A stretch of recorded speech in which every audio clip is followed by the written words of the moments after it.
Oh. What? Is that your culture? Your culture is being a stupid bitch? I don't like it. Good morning, pineapples. Looking very good and very nice. That's why when you watch the show 2 days in a row, when you watch every minute of the Wake Up America show, you're going to get all the jokes. I was just waiting for that. Just waiting for that liberal lady. I have to refrain from saying white liberal lady because the libertarian ladies and some of the conservative ladies have been getting mad at me for saying white liberal lady, even though it's true. And then the white nationalists are getting mad at me because they're like, well, I don't care if she's a liberal lady. She's white.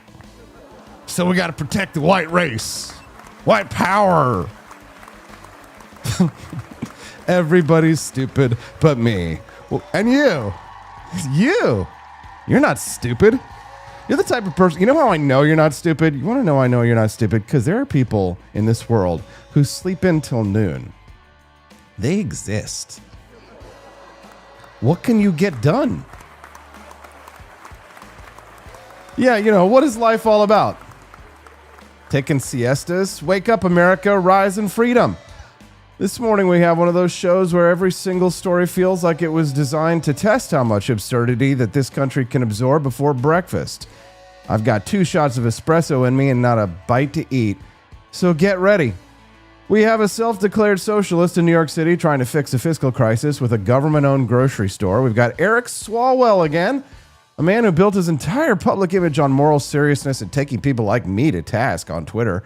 He's been watching that image collapse in about 72 hours. He is collapsing with the force of a neutron star. Soon he will become a black hole, and there will be an event horizon, and more will be sucked into his orbit. He will be stretched thinner than a hair by Nancy Pelosi.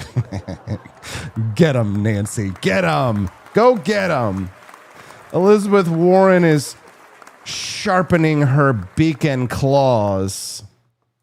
People who are in positions of power and authority over others need to be held accountable when they take advantage of that position. And frankly, I'm glad that he'll be gone.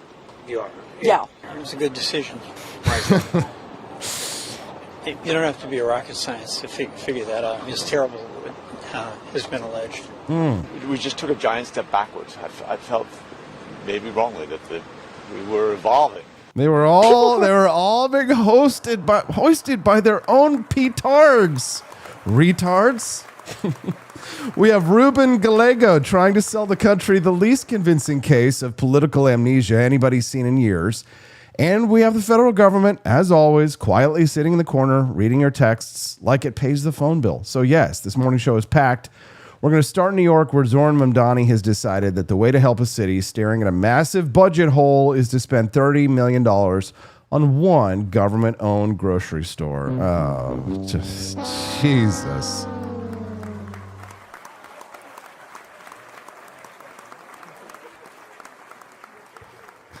Jesus. Oh, dear baby Trump Jesus. In a city, it's already broke. It's already taxed to death. It's already full of actual grocery stores. It's not a food desert rescue. It's not a case where people have to track across the tundra for a gallon of milk. This is New York City. There are private markets, some of the best in the world. There are bodegas. There are immigrant families that the left claims to love working around the clock to keep those shelves stocked. And Mamdani's big idea is to take their tax dollars, build a subsidized government competitor, and expect to be called a hero for it. No, God! No, God, please, no! I'm sorry.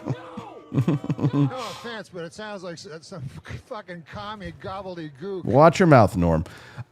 So we're going to walk through the numbers this morning. We're going to look at the neighborhoods, the bodega backlash, and why the people who get hurt first are the very people he claims to be helping.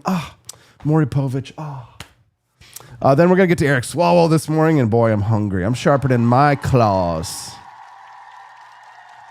I thought that the Eric Swalwell story would be over and done, but he does appear to be sucking in people that were in his orbit. His ride or dies. Does everybody here have a ride or die that would go down with you if you had a sexual assault scandal? If you were in Congress, who is your ride or die that would not only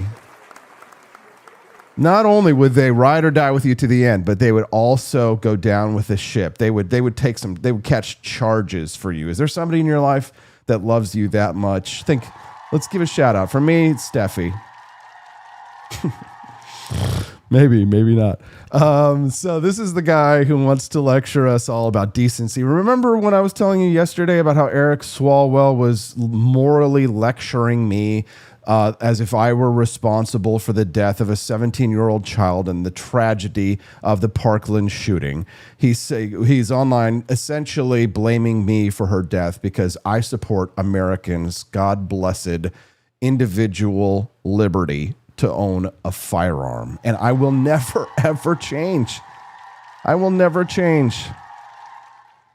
So now his whole brand has gone up like a firework factory, and boy, is it fun. If you've got popcorn, you need the biggest bag you can find. 4 women have come forward. The stories have hit. His endorsements have vanished. Staffers are running for the exits. People are going to be writing books about this 2-3 years from now. The party suddenly discovers a conscience only after the newspapers have done the hard part for them. They all knew this guy. Eric Swalwell didn't fall because the system worked. He fell because the women came forward and the story became impossible to contain. But there's more. Right in the middle of that collapse is a man by the name of Ruben Gallego, who now serves. He deserves a Lifetime Achievement Award for acting shocked. He's Oscar. They're already zeroing in on this guy and like matching up the pictures of him with Eric when Eric's with the hooker. Yahoo! And these people, God, the Eric Swalwell, I saw they were kissing hookers on the mouth. Oh, God. This guy was on the Intelligence Committee. He was on the Intelligence Committee. That's what intelligence amounts for in Congress. So the man was best friends with the tornado and Ruben Gallego. He was best friends with the tornado, and he never felt a breeze. It's kind of windy out here, guys. Oh, no, I don't feel anything. Windy? What are you talking about? Are you ready to laugh? Good God bless it. If you enjoy a good laugh in the morning, click that like button. Jesus died for your sins. I got up early and drank a double espresso with no food so I could make you laugh. Feel good. I feel good. You feel good. Also, we got a freaking phenomenal guest lineup today. Caitlin Bennett, a.k.a. the Kent State gun girl, is going to be here. Yeah. Oh, man. She's going to talk about Tucker Carlson's Muslims Love Jesus framing. Iranian stuff, Christian persecution, and the very strange habit that conservatives have developed of confusing theological blurring with common ground.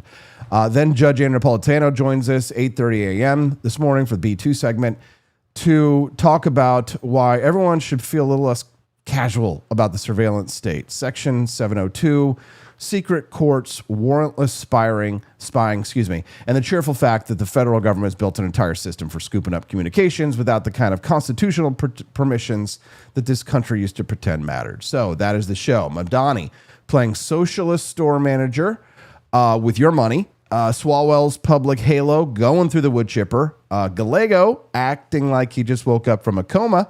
Caitlin Bennett on the civilizational and theological fight too many people are too lazy to have, and Judge Andrew Napolitano on the quiet tyranny of the national surveillance state. This is your based libertarian nationalist podcast, sir. So do not be too tired this morning, guys. Lock in. And while you're with us, remember, $100 in Rumble rants or shop purchases at forlibertyshop.com unlocks our mini documentary today. $150 in Rumble rants unlocks that the great Grift Off Liberty Loot live. So if you want to support the network, pick up some hats, teas, mugs, and the coffee is oh so delicious. God bless it. It is Founding Flavors Coffee. So head over to forlibertyshop.com. Join us this morning. Bring your own coffee if you don't get some of ours. Bring your common sense and get ready to have some fun that won't come at taxpayers' expense. Sound good? Good. All righty. To have one municipal-owned grocery store in each borough, 5 in total, is part of a vision of a public option for produce. An understanding that for far too many New Yorkers, groceries are out of reach, and the importance in city government of reasonable policy experimentation, seeing how we could help to meet that need. And this is something that is not only addressing the crisis of affordability, but also a crisis of food deserts, where we've seen, for many New Yorkers, they cannot find a grocery store within reach of a few blocks, and yet they can find fast food restaurants just around the corner. You're so full of shit, man. It's like you don't even live in New York City. I've lived in New York City.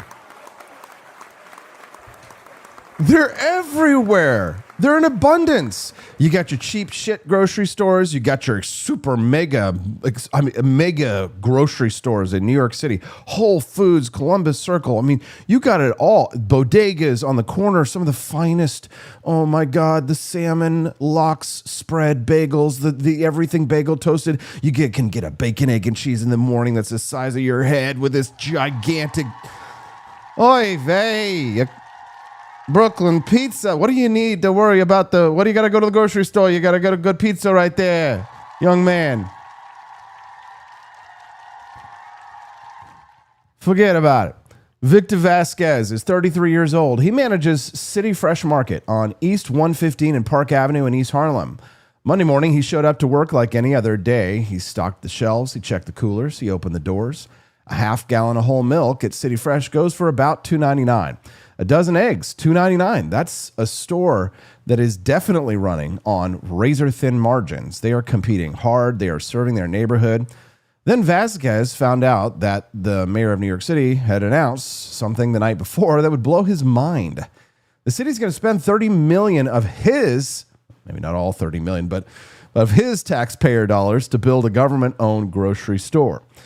Tax-free, rent-free on the same block where he works. It's going to affect us real hard, Vasquez told the New York Post. It's too near. Our prices might have to go up. 2 doors down, 58-year-old Augustine Espinal owns Pamela Grocery Store. He's already been watching business bleed since La Marqueta opened nearby. Now the city wants to supercharge that competition with $30 million of his own tax money. The city has a much stronger business than I do, Espinal said. It'll be a loss in income. That's the reality on the ground in East Harlem the morning after Zohran Mamdani's big announcement. 2 working men, 2 stores, both are about to be undercut by the government grocery store. And this is a government that collected taxes from them and then decided to become their competitor as well. Now, zoom out. New York City is broke. The city's own comptroller, Mark Levine, went on record in January and said New York is staring at a $2.2 billion hole for the current fiscal year and a $10.4 billion gap for the year after that. He called it the worst fiscal crisis the city has faced since the Great Recession. Add both years together and you get $12 billion. A deficit that even Mamdani himself acknowledged when he walked through the door in January. The rainy day fund is drained. Reserves are being raided. The city is borrowing against retiree health benefits just to keep the lights on. So what is their brand new Democratic Socialist mayor doing about this? Well, what is he doing? He's throwing a party. On April 13th, which is his 100th day in office, Mamdani rented out a concert venue in Queens, my old neighborhood. Senator Bernie Sanders walked out to AC/DC's Back in Black to a roaring crowd. And in the middle of this celebration, with $12 billion of debt hanging over every taxpayer in the 5 boroughs, Mamdani announced the grocery store. Sanders, a man who has never balanced a budget in his life, stood there and called it just another example of government working for the people.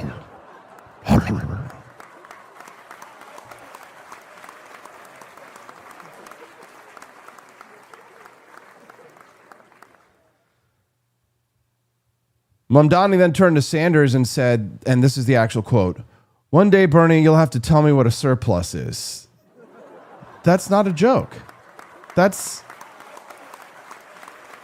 the mayor of the most fiscally distressed major city in America just admitted in front of a crowd he doesn't know what a surplus is.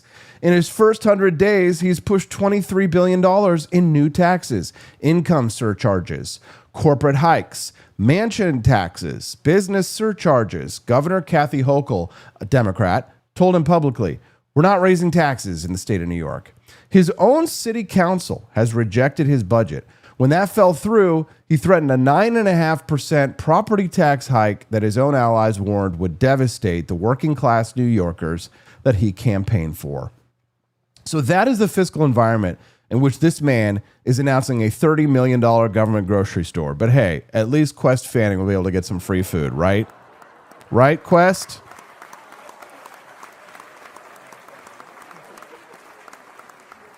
God bless you, Quest Fanning.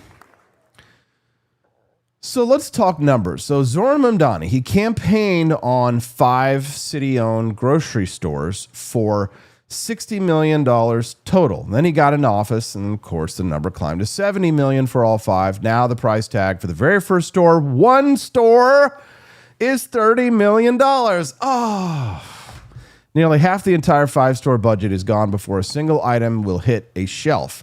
Anthony Pena, president of the National Supermarket Association, said, quote, "I almost fell back when I saw the $30 million number. Even a high-end gourmet store in the middle of Manhattan wouldn't cost that much to build." A Manhattan Institute expert said a standard 25,000 square foot grocery store should run about $15 million to even at New York City's union construction rates. Mamdani's version costs double, and that's just the build.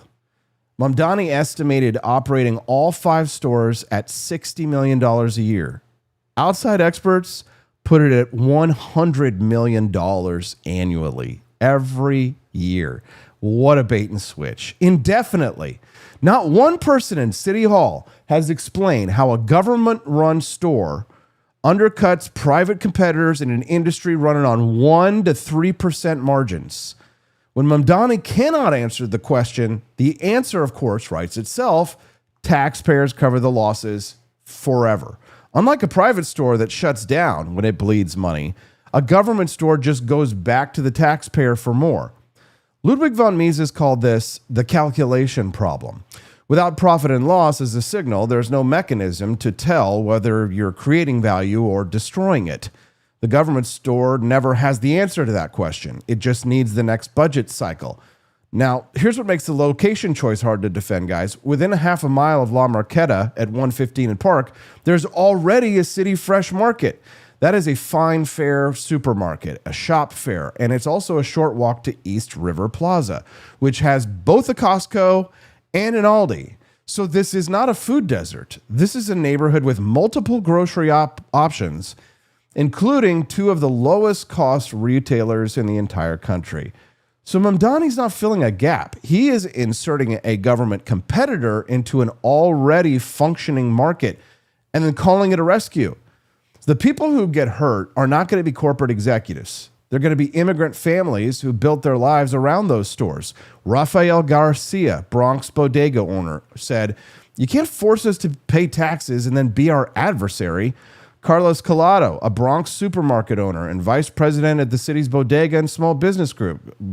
Quest, you should make your job to meet this guy and team up with him. He said it's fundamentally unfair to use tax dollars collected from hardworking citizens and existing local businesses to subsidize government-run competition against those same businesses. Hell yeah, that's my boy.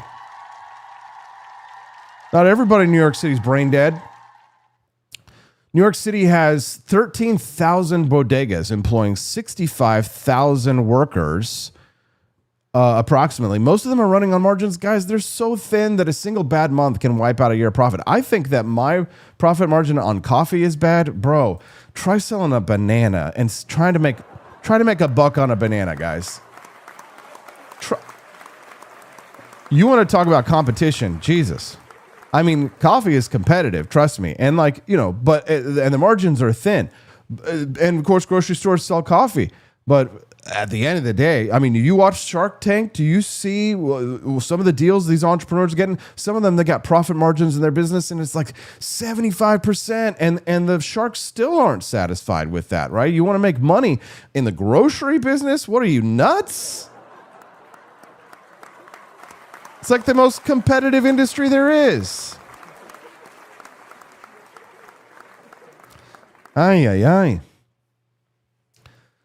Mamdani's fighting against these guys with their own tax dollars. Fernando Mateo of the United Bodegas of America said it plainly. It's a great punchline for the socialist movement, but New York City is not a socialist city.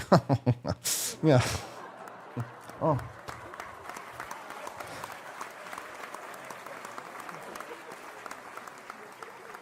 Well, that's a great punchline, but New York City is a socialist city, sounds like. Mamdani's team will tell you it's a bold idea. It's not. There is a track record on government-run grocery stores here in America, here in Missouri, and it's not ambiguous. Baldwin, Florida, population 1,400, the town's only private store, closed, so of course the city steps in, owns the building outright, subsidized it with public dollars, zero private competition. It still could not break even. Couldn't even afford to buy wholesale as a single store. Closed in 2024. Erie, Kansas City, bought the only local grocery in 2020. In all of 2022, it had exactly one profitable month and lost $132,000 while competing against a Walmart 15 miles away and a Dollar General across the street. The city clerk admitted it was costing the city quite a bit of money. They leased it to a private operator in 2024 and then just gave up. Illinois opened 6 government-backed grocery stores in food deserts, they called them, through a state program. 4 of them are closed. Chicago's Mayor Brandon Johnson announced a city-run grocery plan in 2023, faced pushback, commissioned a study, then they abandoned it entirely. Every single one of these failures happened in places with little or no private competition. Mamdani wants to run this experiment in one of the most grocery-dense cities on earth. Scale it up historically, and the picture gets darker. Hugo Chavez nationalized Venezuela's supermarkets. Same language, same promise, same argument about protecting the poor from price gouging. Government warehouses filled with rotting food. Bureaucrats couldn't move it to shelves. They couldn't get it done. Lines around the block. When oil money dried up under Maduro, the whole system collapsed, and the people that it was supposed to protect were left with empty shelves. In 1989, Soviet leader Boris Yeltsin visited a Randall's grocery store in Clear Lake, Texas. I think we all remember that with those famous photographs. He walked the aisles, 24 feet of bread, hundreds of varieties, fully stocked. His aide said, Yeltsin stood there and said, even the Politburo doesn't have access to this. Historians have credited that single trip to a Texas grocery store with accelerating his disillusionment with the Soviet system. What Yeltsin saw in Clear Lake was the product of private competition and private efficiency. What he knew from back home was the product of exactly what Mamdani is now proposing for New York City. Now, pull back to the full 100-day picture. The grocery store is not an outlier. It's the pattern. Free buses in New York City, dead. The MTA doesn't answer to the mayor, of course, and the MTA's own policy chief said a fare-free pilot that was studied through 2024 did not improve bus speeds at all. Mamdani quietly conceded it's not happening this year. Rent freeze, unvoted, not in effect. And landlords warn it will accelerate building deterioration because owners cannot maintain properties when income doesn't cover cost. Free childcare, the one win that he claims, funded entirely by Governor Kathy Hochul. Mamdani showed up for the photo. The Manhattan Institute asked the only question that matters after 100 days. Has he made New York City more affordable for any of their residents? Their answer, for now, the answer is no. His approval dropped from 63% in February to 48% in April. The city has a $12 billion deficit. Services are being cut. Reserves are being drained. And the mayor's answer is a $30 million government grocery store with Bernie Sanders walking out to AC/DC. That is performance art paid for by taxpayers who cannot afford the ticket. B.H. Norris over in the chat drops a Rumble rant. Good morning, Mr. Norris. Byron says, check this out. Only a core basket of items will be discounted. Sounds like a failure to me. So it's just going to be a grocery store?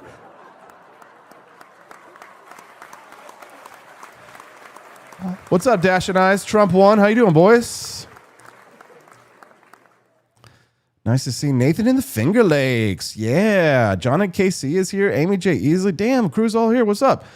Quest is here. We're talking all about Quest this morning in his hood. It's New York City.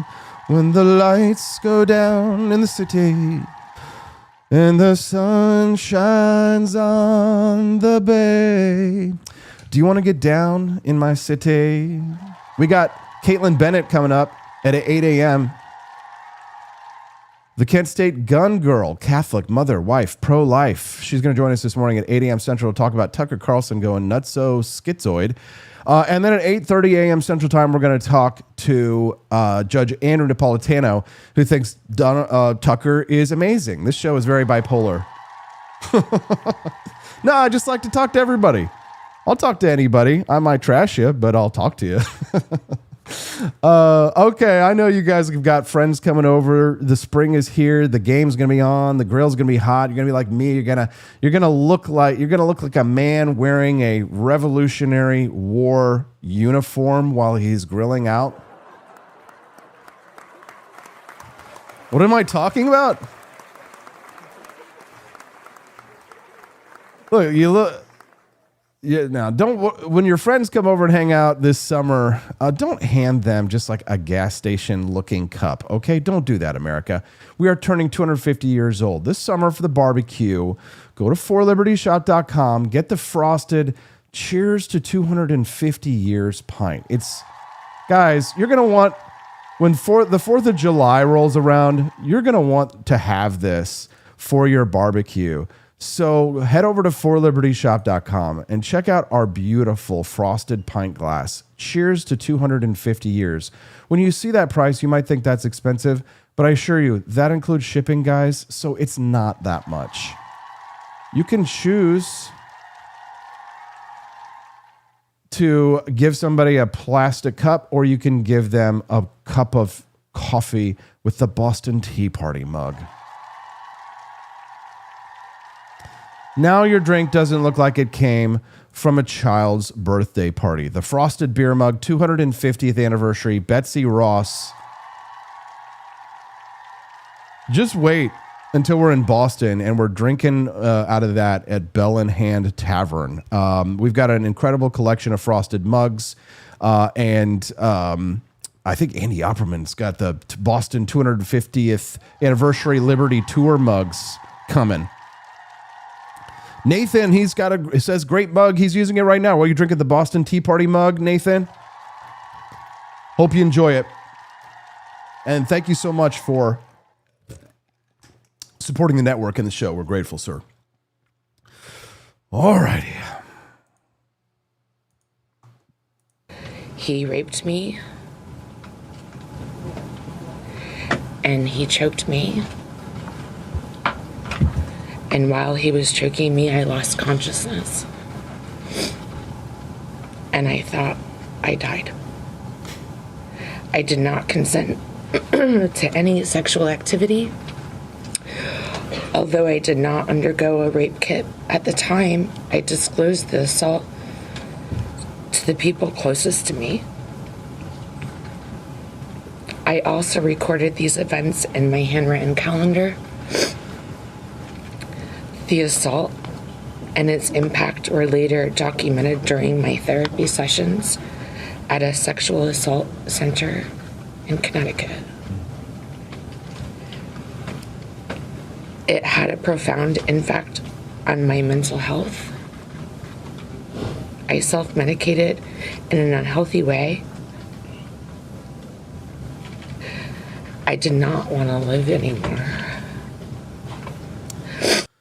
All right, let's go back to talk about Eric Swalwell. This has been quite a joy. Sad to watch, but something that reminds us that Eric Swalwell is proof that God loves us and wants us to be happy.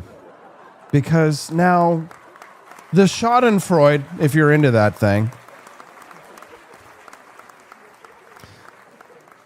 the Schadenfreude is ready to be served up like a kielbasa with a little bit of sauerkraut. Good morning, Frankenbeans. Frankenbeans! Let's talk about Eric Swalwell, but before we talk about what he did, let's talk about who Eric Swalwell told you he was, because the distance between these two things is this entire story. Eric Swalwell is a 45-year-old Democratic congressman from California who spent 13 years in Congress building one brand and one brand only. The guy who holds powerful men accountable. He was one of the House managers in Donald Trump's impeachment trial. He spent 4 years as a fixture on cable news, telling you that the rule of law matters. Before he was in Congress, he was a prosecutor, and he never let you forget it. He would say in interviews, in debates, in campaign ads, "I have spent my career protecting women." That is a direct quote. He said that out loud to cameras. There he is, protecting a woman right there. Oh no, protecting her tonsils. If I don't kiss this hooker on the mouth, that's a man on the Intelligence Committee. He fashioned himself during the Me Too era as one of the loudest voices in the Democratic Party on sexual misconduct.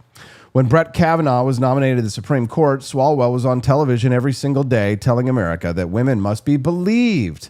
When Republicans face misconduct allegations, he's always first in line with a microphone and a prepared statement. He co-sponsored legislation to strengthen workplace harassment protections on Capitol Hill. The man built his entire political identity on the idea that powerful men who abuse women must face consequences. Write that down, guys. It becomes relevant. On top of all of this, he was running for governor of California, the state with the 5th largest economy in the world. He was the front runner a week ago. 21 endorsements from fellow members of Congress. You think they don't know who he was? Major union backing, climbing in the polls, married with 3 kids. He's the whole package. And his best friend in the world, his words, not ours, was Senator Ruben Gallego of Arizona, one of the Democrats being heavily touted for a 2028 presidential run. Gallego chaired Swalwell's presidential campaign in 2020. Their kids went to the same baseball camp. They took their wives on a taxpayer-adjacent trip to Qatar in 2021, where they posed for photos riding camels, shirtless. Yes, shirtless camel riding in Qatar. If that image doesn't tell you everything you need to know about the Democratic Party in 2021, we don't know what does. So this is the setup. This is the man at the center of the story. Now, keep this all in mind as we walk you through what happened. Before we get there, though, here's Democratic Senator Ruben Gallego. Was that you sitting next to him? This is an example of the lies. No, I was not sitting next to him. I was not in the room. I was nowhere. I don't even know where it happened. This is exactly what I'm talking about. Chris LaSavita. No, guy's looking guilty as hell. Oh, no. Is that you sitting next to him? I mean, kind of looks like you, Senator. Because, as you can see from here, we have Exhibit A. This is the stripper / sex worker / prostitute. Here's Eric Swalwell kissing her on the mouth. Here's a man who, at least from the side, very much looks like you. Maybe you might want to dye your hair, Congressman. Thank you for asking that question, whoever did that, by the way. His head is nodding yes, and his mouth is saying no. Watch this. Lying back, I surfaced up Eric Swalwell making out with a woman sitting next to some man. Was that you sitting next to him? This is an example of the lies. No, I was not sitting next to him. I was not in the room. I was nowhere. I don't even know where it happened. This is exactly what I'm talking about. Chris LaSavita and a bunch of other right-wing political operatives are pushing this narrative that somehow I was in that room with Eric Swalwell, and that is an absolute lie. Congressman, you...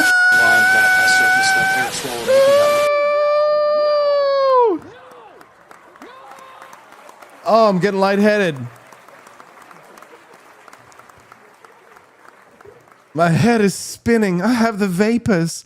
We're going to have so much fun with this segment. And God bless it. I've only got 20 more minutes until Caitlin Bennett gets here and just blasts this show off into the stratosphere. So you cannot miss today's show.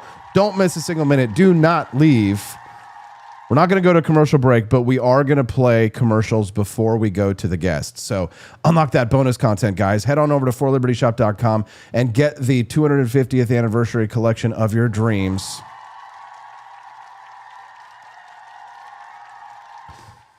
and unlock that bonus content so you don't have to watch commercials. Okay, so Eric Swalwell. Let's talk about the gap between the man who he painted himself as and the man who he actually was. The San Francisco Chronicle and CNN published simultaneously on April 10th 4 women, multiple categories of alleged misconduct. We're going to walk through some of the most serious allegations factually because, we don't need to embellish this story. We can just tell you the facts, and it's wild. The facts are damning enough on their own. The primary accuser is a former staffer who started interning for Swalwell in 2019 when she was 20 years old. She worked in his Castro Valley district office. According to the Chronicle and CNN, Swalwell began pursuing her shortly after she was hired. He sent her explicit photos of himself via Snapchat. He requested nude photos of her in return. He asked her to perform oral sex on him in a parking lot. She was 20 years old. He was her boss and a sitting member of Congress. So just to be clear on the power dynamic here. Then in September of 2019, after a casual night out with staffers, she became so intoxicated she doesn't remember what happened. She woke up the next morning naked in Eric Swalwell's hotel bed. She told CNN she could physically feel that sexual contact had occurred. Swalwell's response when she woke up was to tell her last night was great and that she should get going. Later, on Snapchat, he followed up and told her how nice their encounter was. When she told him she did not remember any of it, he said, and this is the actual response, "Well, next time we have to make sure you remember it." The man who spent his career protecting women said that. Fast forward to April of 2024, 5 years later. She no longer works for Swalwell. There's a charity gala in New York City where Swalwell is being honored. She attends. They go for drinks afterward. She becomes heavily intoxicated. What she remembers from that night is pushing him away and saying no while he forced himself on her in his hotel room. "I was pushing him off of me, saying no," she told CNN. He didn't stop. She was left with bruises, cuts, and bleeding. She sought pregnancy and STD testing a week later. Medical records confirm this. 3 days after the assault, she texted a friend, "I was sexually assaulted on Thursday by Eric." CNN reviewed those text messages. 2 family members and a friend confirmed she told them immediately after the 2024 assault. Swalwell messaged her, telling her not to tell anyone. He also sent her a message saying, again, this is a direct quote, "You said you didn't remember anything last time. I hope you do now." She described it to CNN as gaslighting. She said, "I always felt like if I came forward, I was going to suffer the consequences because he was so powerful. I've lived in fear every single day." When she did come forward, Swalwell's letters sent her a cease and desist letter threatening her with defamation claims. 3 other women spoke to CNN. One alleged she ended up intoxicated in his hotel room with a blur of what happened and that he had kissed and touched her without consent earlier in the evening. 2 others, including Democratic influencer Ali Samarco, said Swalwell sent them unsolicited explicit photos and sexual messages on Snapchat after connecting on social media. CNN found independent corroboration for the key elements of every account. Swalwell has denied the most serious allegations and called them flat false. He's not denied the Snapchat messages. He's not addressed specifically what he said to the primary accuser after the incidents. He has denied in general very loudly. And here's where we will point out the obvious. This is the man who, during the Kavanaugh hearings, was on television saying women must be believed, and the man who co-sponsored legislation to strengthen workplace harassment protections on Capitol Hill. The Manhattan District Attorney's Office opened a criminal investigation on April 11th. A second woman with additional allegations scheduled a press conference for Tuesday in California, where her attorney said they would detail the next legal steps. So this story is not over. It is only just the end of the beginning. Here's what the next 72 hours look like after these news stories dropped. All within 24 hours of the Chronicle and CNN publishing these stories, every single endorsement that he had was gone. They had all building. Every single one who had put their name on this man for the governor of California was gone. Adam Schiff, gone. Nancy Pelosi, his fellow Bay Area Democrat and close political ally for years, gone. Hakeem Jeffries, Catherine Clark, Pete Aguilar released a joint statement calling the allegations unacceptable of anyone, certainly not an elected official, 50-plus former Swalwell staffers signed a letter calling on him to drop out and resign from Congress. Senior campaign staffer Courtney Pugh resigned. Campaign co-chair Jimmy Gomez resigned. One current staffer quit immediately upon receiving CNN's list of questions before the story even published. Swalwell suspended his governor campaign on Sunday, resigned from Congress on Monday, and the House Ethics Committee opened an investigation on Monday morning, closed it by Monday afternoon because he was already gone. Now, stop and think about what the speed tells you. 21 endorsements gone in 24 hours. Staffers resigning before the story published. Senior allies sprinting for the exits before the ink was dry on all the unendorsements. So this isn't the behavior of people who were surprised. If you were surprised, wouldn't you? If you're shocked, wouldn't as you, I said, before you throw your friend under the bus, wouldn't you like to have an investigation? What about due process for Eric Swalwell? No, maybe Eric Swalwell should stay in Congress. The Wall Street Journal.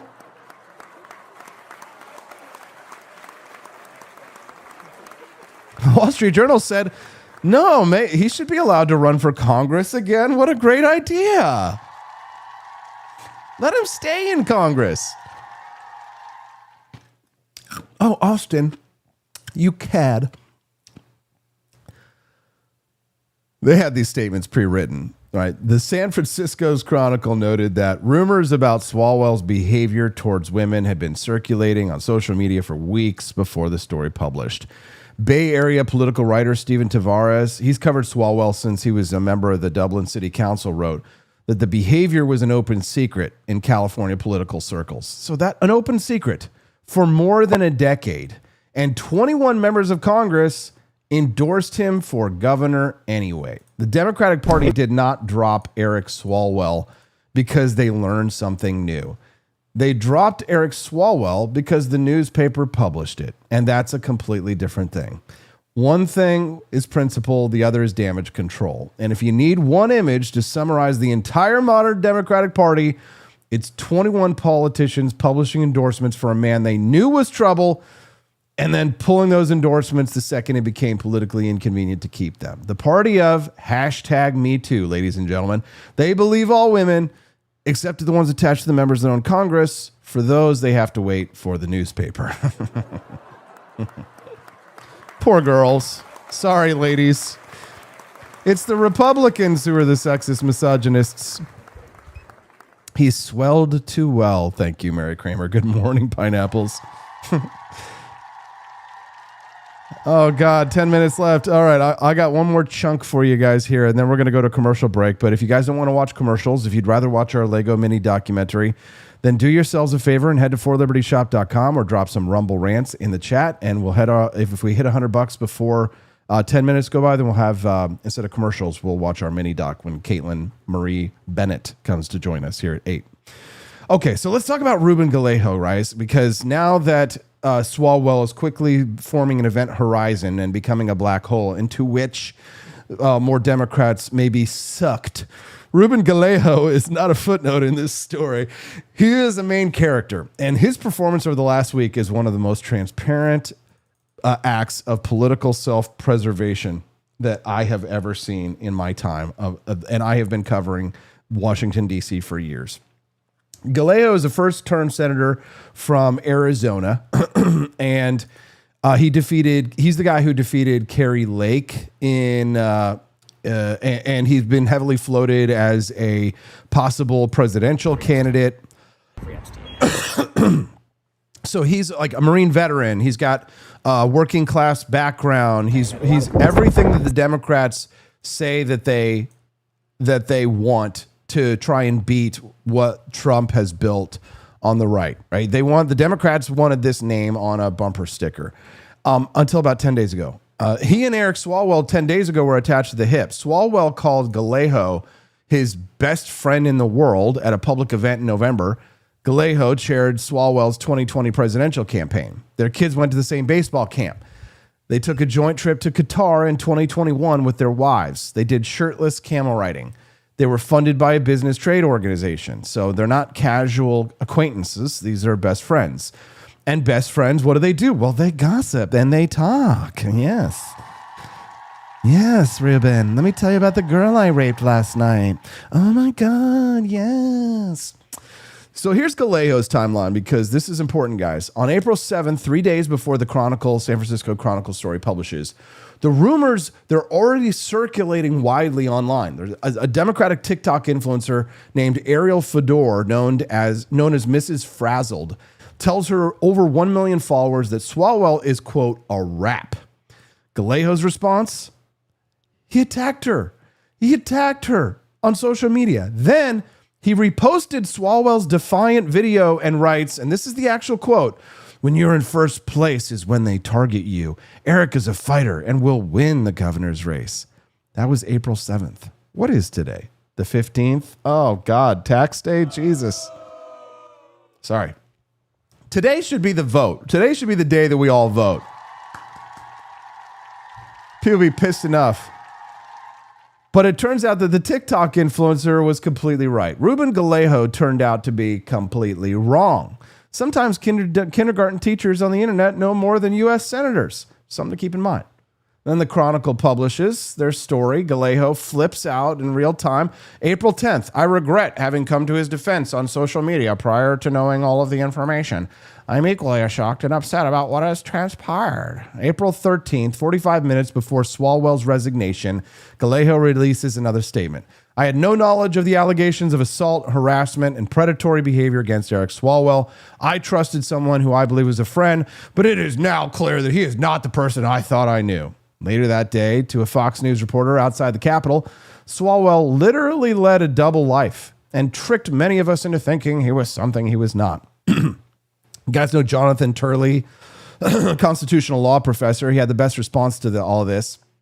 He posted that Gallego wins, quote, the Claude Rains Award. Now, for those of you who don't know, Claude Rains is the actor from Casablanca who plays the French police captain who declares he is shocked to find that gambling is going on in a casino while somebody hands him his winnings. And that is Ruben Gallego, shocked, right up until the moment it was time to save his 2028 presidential campaign. Representative Mike Lawler of New York went further and demanded that Gallego immediately release all text messages, emails, signal chats, and communications between himself and Swalwell. And he said, if this is correct, if they were best friends, there is almost 0% chance that he did not know. Journalist Yashar Ali, who is not a conservative, posted, "What did Senator Ruben Gallego know, and when did he know it?" And the meaning of, what is the meaning of is who is your daddy, and what does he do? Boys have a penis, girls have a vagina. The behavior described in these allegations has been called an open secret in the Bay Area political circles for over a decade. Gallego chaired the man's presidential campaign. Gallego's own kids played baseball with Swalwell's kids, and Gallego knew nothing about it. Not one thing, not a whisper. Didn't hear a single rumor in 13 years from his best friend in the world. Sure.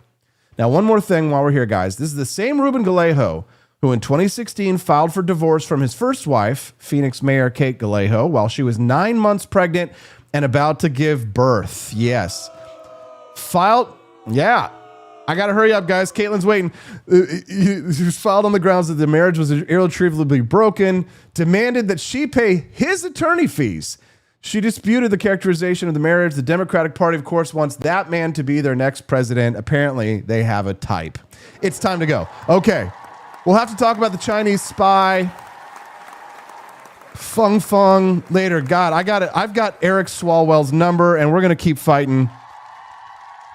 We're going to stay on this topic probably more days, but it's time to go. Caitlin Bennett is joining us in the wings. Unlock that bonus content, guys, and instead of watching commercials between our next two guests, you guys will be able to watch our mini documentary. We'll be right back with Judge Anna Napolitano. This is the Wake Up America show on the 4 Liberty Network. In a city where businesses never sleep, the technology still crashes. When technology turns criminal, they send up the signal. He's not a myth, and he's definitely not your nephew who knows computers. He installs, he protects, he backs it up. He keeps your business online and out of trouble. Managed IT, security, cloud, Support that actually answers the phone. Layer 8 Tech.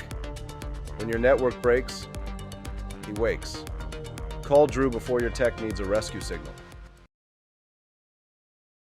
George Washington spent 8 years making sure nobody knew where he was. Troop movements, secret dispatches. The man was a ghost. So when a barista leaned out a window and asked for his exact location in exchange for points they called stars, he looked at his flag and said, "I've already got my stars. 13 of them." Keep your dignity and your location intact. Grab a box of Washington's Revolutionary Roast at forlibertyshop.com.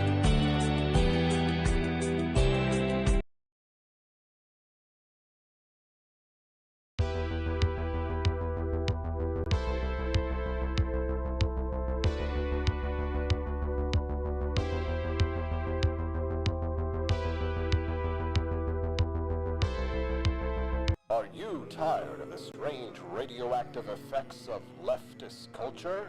Do you ever wonder what happened to good old-fashioned American values? Well, fear no more, because there's a new force fighting back against the cultural rot of today.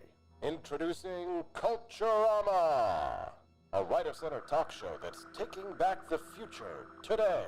Hosted by none other than blonde bombshell herself, Daniela Pensack. She's not just talking, she's taking culture back. With sharp takes, brilliant guests, and a few surprises along the way. Tune in to the live video podcast twice a week, because the future doesn't have to be weird. It can be Culturama.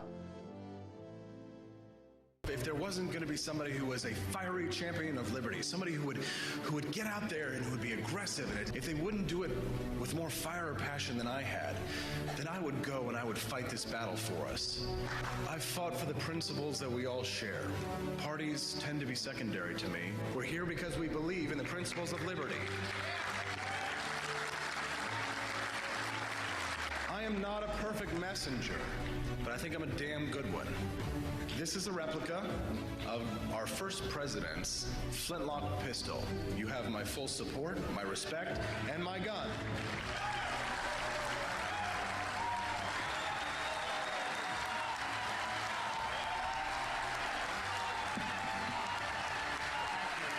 I think that at the heart of my philosophy is much more libertarianism than well, that's the fashionable word these days, I guess. A conservative is no longer just that. He's a libertarian and always has been.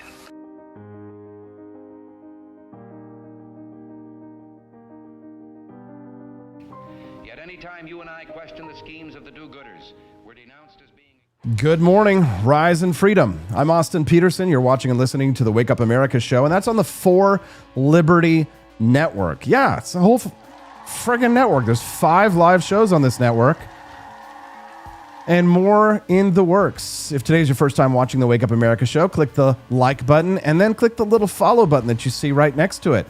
When you click the follow button, you'll get a notification on the Rumble app when we go live, which is 5 days a week, Monday through Friday, 7 to 9 a.m. Central. That's the Wake Up America show schedule. We'd love to have you be a regular guest, hang out with us, drink coffee, have a little laugh at some politicians' expense, but not the taxpayers' expense. That's today, April 15th. Boo. I knew you guys were going to be in a bad mood, so I decided to book an incredible guest to make you guys happy. I think you guys know her. I think you guys probably know her a lot better than me these days. Caitlin Bennett. She's a biology graduate of Kent State University. You probably know her better as the Kent State Gun Girl. She's the woman who went viral in 2018 after posing with an AR-10 rifle in her graduation photo to protest her school's campus carry ban. Joining us now, Caitlin, good morning. Good morning. Thank you so much for getting the gun right. I'm tired of people calling it an AR-15. It's an AR-10. Oh, no, I know the difference here. I know you guys do too. Second Amendment for life. That's right. What people don't know is that my husband was one of your biggest supporters when you ran for president. So it's really awesome to be on, and thank you for the invite. You know, there is, and thank you for joining us. There is value in sticking it out for the long haul, Caitlin. There's a lot of people who, 10, 12 years ago were with us. They were fighting for liberty, and they just quit. They walked away because they couldn't see the victory. But I became a Trumper of all things. Even though I tried to run against him in 2016, I don't know. I had some realizations. Maybe you guys had those earlier than I did, so you get credit. But go ahead. If I can respond, my husband, I know Liberty Hangout, 10 years ago, he was getting so much flack for wearing a MAGA hat. But, as a business move also, you see where it's going. You see what makes sense. You see that libertarians aren't so much winning. And so, I mean, it's like, well, do you want to be part of a winning team at all, ever? Well, they don't want to win. They don't even want to win. That's what I realized is that they really don't even want to win. Like, I still believe in individualism. I still believe in the ideals of the Constitution and, the primacy of the individual spirit and soul against collectivist mobs and totalitarianism. But I think the thing that you have to learn as a libertarian, and that libertarians like Javier Milei of Argentina have learned, is that even if you want to be left alone, Caitlin, the left will not leave us alone. They're not going to leave us alone. They're never going to stop.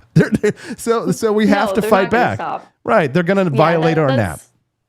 That's what, exactly. And people who violate my kids' nap and interrupt that also is not a friend of mine either. So, several forms of nap violations aren't going on, they aren't tolerable in many forms. So now, Caitlin, I was a little shocked when I saw you sort of, firing back at Tucker Carlson, because Tucker Carlson has been like Mr. MAGA, right? The Donald Trump guy, the voice of MAGA.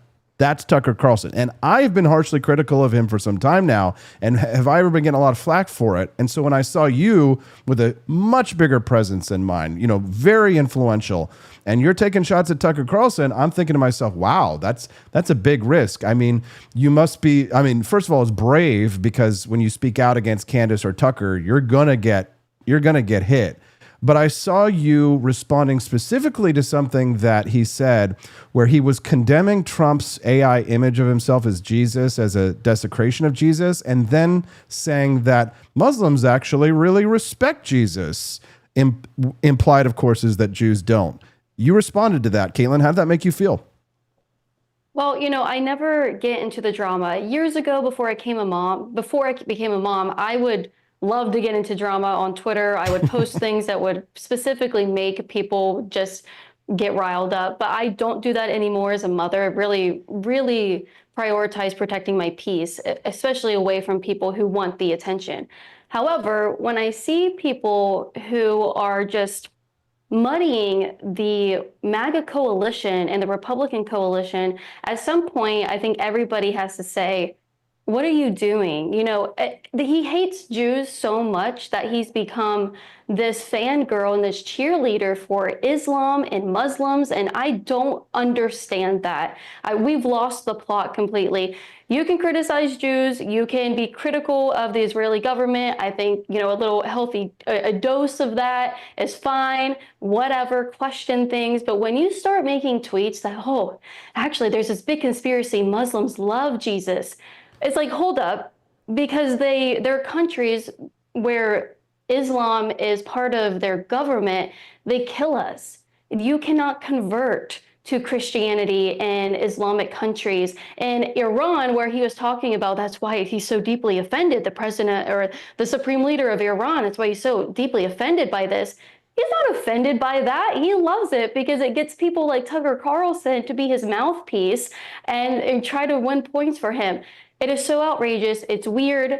And I don't understand the hatred for Jews to the point where we're cheerleaders now for Islam and Islamic radicals, which I don't know. God bless you, Caitlin Bennett. You're a good egg. You and your husband both. Thank you. I just like you guys so much. Tucker Carlson has been on a journey for the last few years, a very odd journey. My first interaction with Tucker Carlson, I would say, was when I met him at Ron Paul's rally for the Republic way back in 2008. I'm longer in the tooth now, but I remember when Tucker Carlson walked out on us at the Ron Paul rally because Jesse Ventura had said 9/11 was an inside job. Now, Tucker Carlson can't wait to talk to 9/11 truthers and to guys that say that they asked Obama's D in a limo, and he's softening on Islam. Strangely enough, Tucker kind of sounds like a lot of those conspiracy libertarians back in 2008 that Tucker Carlson walked out on. What gives, Caitlin? I think that there's some truth to the fact that some Trump supporters feel disenfranchised, and I get it. They really want mass deportations to go up. They want legal immigration restricted even more, and these things are happening. It's really hard, and when the public sees what mass deportation actually is, they don't actually like it. They don't like how it looks. So when you go into a city, a sanctuary city that for decades has been protecting illegal immigrants, and there's a huge illegal immigrant problem like in Minneapolis or Chicago or Dearborn, Michigan. When you go in there to mass deport people, come to find out the people who voted for it don't actually like the optics. And so that Trump it's politics. Trump isn't a podcaster. He can't wave a magic wand and give Tucker Carlson or these X accounts, the people who run them, we can't give them everything they want and they're complaining online, because that's not how politics works. There's a bunch of liberal activist judges who are squandering what Trump is trying to do, and you have to fight those legally at the end of the day. You just have to. That's the way it is. I understand that they feel disenfranchised. I totally get it, but they're losing the plot when they completely abandon him and then say they're going to vote for Democrats and say that Iran's leader is so deeply offended because he loves Jesus. And it's like, you really think we're retarded. You think we're stupid. That's insulting. And exactly, because Tucker Carlson is smarter than that. He knows what he's doing. He knows what he's about. But some people have said that he feels really bad about being a neocon for his life. He was a big fan of the Iraq war. He has supported the invasion, and that now his change of heart and that the failure to achieve the policy objectives with the millions reportedly dead from that conflict. No matter how you feel about it, you could understand a man who would feel guilty about doing something like that. But do you think that that's what it is, that maybe he feels some kind of guilt towards the Muslim world, and this is his way of sort of making penance or atoning for his sins? Well, that's a good question for him. I'm not going to speak for him, and I'm not going to try and figure out what the heck's going on in his mind. But it is very convenient that all within the last 6 months, certain figures have all adopted the same line of thinking. They're all saying, don't vote for Republicans anymore, that Islam is actually great, we should feel bad for them, and it's all the Jews' fault. I don't care necessarily about Israel, and I definitely don't care a whole lot about these Muslim countries over here, their governments and the people who lead them. Of course, I care about all people because they're all children of God. But at the end of the day, I think it's very convenient that all of these people, all these big X accounts that used to, and Austin, one point that I don't see people making is that all of these people, the big X accounts, during the primaries, if you supported anyone other than Donald Trump, you were ousted. You were not to be taken seriously. They worked to kill your online presence. And now, if you support Donald Trump, those same people are calling you a traitor, that you believe in genocide, that you're Israel first. So I'm not sure if they just follow the money, because it looks very, what's the word I want to say? Very interesting. It's suspicious. It's very suspicious. That's the word. It's very suspicious that these people now have insane views on their podcasts. They get talked about every day. They're making a ton of money to where they can now buy homes over in Qatar. So that's very interesting. Oh, yeah. I found that to be very, very interesting. And, regardless of whether you have any personal affection for the Jewish people or not, Caitlin, I've come to the realization that Islam and communism, alternatively, the Red-Green Alliance, is the great threat that faces Western civilization. Whether immigration from Muslim countries that's destroyed Europe, and I say destroyed, and then the communists that aid and abet them, whether they be Chinese communists, post-Soviet communists or communists in South America. They're working in an axis of evil to attack the West, individualists, anyone, Donald Trump, anything to the right of of Joseph Stalin is their enemy, and they fight us here as the woke left and their proxies through George Soros and their Open Societies foundations. And a lot of libertarians that I know and used to be friends with, I think, are useful idiots in aiding and abetting that. But I think that there is a conspiracy of foreign governments to pump money into American influencers' mouths and to pump up their views inorganically. And I can't prove that, but I do believe that is the case. I'm willing to change my mind, but we've seen money coming from foreign governments flowing into the United States. Can you talk to me? How do you feel about the foreign influence question? Because there are a lot of people who will accuse someone like yourself or myself of taking $7,000 from Israel because we don't put Israel at the center of our worldview like they do. But then they have, and I know you're Catholic, but then this will be a delicate question for you. But how do you feel about people who say, if it's Pope Leo or Donald Trump, I'm choosing the Vatican, a foreign government, over our own government? I mean, these same people, they love to accuse Jews of dual loyalty, but then they talk about, they love to use the Pope as a wedge against Donald Trump and talk about, his sacrilege of his AI Jesus. What are your thoughts on that, Caitlin? Well, there's definitely people who are taking money for certain posts. That's just the name of the game. I've been contacted, not by Israel, not by any foreign government, but that's kind of how it works. You have a huge influence, and so there's certain people, there's brands. I mean, it's just influencers love to use their platform to make money. Now, for me personally, I've never been contacted by Israel. If that happened, I think I would probably post it because it would be really funny. Just because I get accused of it all the time, and I'm like, I don't even type the word Israel online. I don't do any of that stuff. That's weird. I've never been invited to the White House. I don't go to Mar-a-Lago. I don't get invited to parties. Like, you don't have a picture of yourself with the Epstein binder standing out the White House. You weren't there that day, Caitlin. I wasn't there that day, actually. I had a lot of things to do, so I couldn't make it. But no, I don't get invited to that stuff. So personally, the only money I get is from AdSense on my YouTube videos and when Ground.News wants to sponsor my video here and there.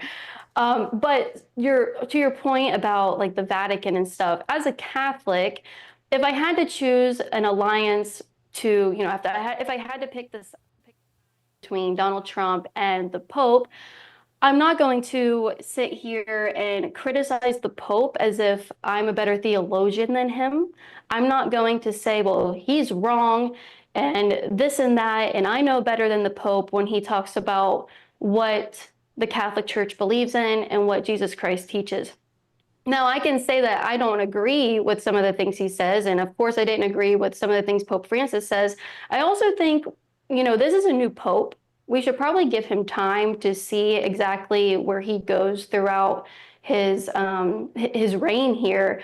I'm not a perfect Catholic. I'm a baby Catholic. I've only been a Catholic for 4 or 5 years. My husband, Justin, is a much more seasoned Catholic than I am, who regularly speaks and talks theology with his friends over cigars and the fire.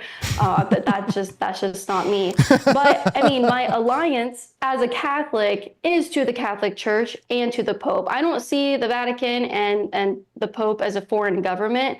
I see him as, the vicar of Christ, who is instituted here on earth to help lead us in the right direction and really give us true freedom in the form of helping us get to heaven to have that true liberty and that true freedom with Jesus Christ. I see Donald Trump as my president, who I do not regret my vote for, even if he goes against the Pope. I didn't vote for Donald Trump for his theology takes. I didn't vote for him to be the most moral man to lead me to heaven. I voted for mass deportation. I voted for the mean tweets. I voted for Donald Trump for my president, not my Pope. Caitlin, this is why you've blown up and just become this huge celebrity, because your takes are just so damn good. And my favorite videos are the ones that you do where you do the man on the street stuff and you ask people the questions, and it's always the lib turds. It's always the lib turds who give me the greatest laughs, because this country, the woke mind virus has infected almost everyone in some ways. I have come to the realization that there is a woke left, but there are elements of this kind of postmodern thinking or an identity politics that has infected the right so much, Caitlin, that some people on the right do exhibit some of the same traits. They get triggered, they blow up, they can't regulate themselves, right? They're kind of mentally ill, but on the right. It's not, mental illness isn't exclusive to party, although it is heavily represented by the Democrats to a large extent, in my view. But I mean, if you were looking at the situation, say with like Tucker Carlson and Candace Owens and Megyn Kelly, right, post Fox News career, these people have really taken a complete 180. But do you think it could just be boiled down to something as easy as just money? It's just a money thing, that there's just more money online in anti-Semitism or being contra the president of the United States. Is it just money, or do you think there are some sincere ideological things that are coming out of that group of people? Now, the one time I tried to criticize Candace Owens, her people came after me and started threatening me. Oh yeah. And so I tried to not even mention her name because I don't want to be threatened. I'm like, well, yeah. It was months ago even. I was like, maybe we should wait until Charlie's actually buried until we start like doing this stuff with his name and going after, making conspiracy theories up, that she's had to walk back since that point. So, that's all I said. And then I got threatened and I was like, this is not worth it. But, I do think these people, all the people you mentioned, really do feel some sort of disenfranchised. I really do think that. I think that in politics, especially with MAGA, we see a lot of people weren't supporting Donald Trump at first, and then it became full-on blown MAGA after he won the primary, and then he won, and it's like, oh my goodness, like we're getting somewhere. I can't believe this actually happened. But I think it is partly is that they do feel disenfranchised, and then when they kind of countered and rallied in the people who also feel that way, they kind of just went with it more than what Donald Trump deserves, more criticism than he deserves. Trying to really make it out to be that they are just, Trump has abandoned all of his promises and stuff. Completely ignoring the reality that activist judges are trying to squander every single thing he's trying to do. And, I will say, going to war, it's not a war, but, military strikes with Israel probably wasn't the best thing that he could have done right now, considering all of the stuff online. But we have to remember, when I go out and I talk to people every single week, every single weekend, I go out and I talk to people, the way that those people feel online and the big accounts and all the people watching them, interacting with them, saying, I agree, and all these polls online, that's not how people feel in real life. Yeah. People are still with Donald Trump. They don't actually get what these other people are doing. But I do think that there is money in it because it's popular to be this way right now online, but it's not really that popular in real life. There is some sort of actual disenfranchisement.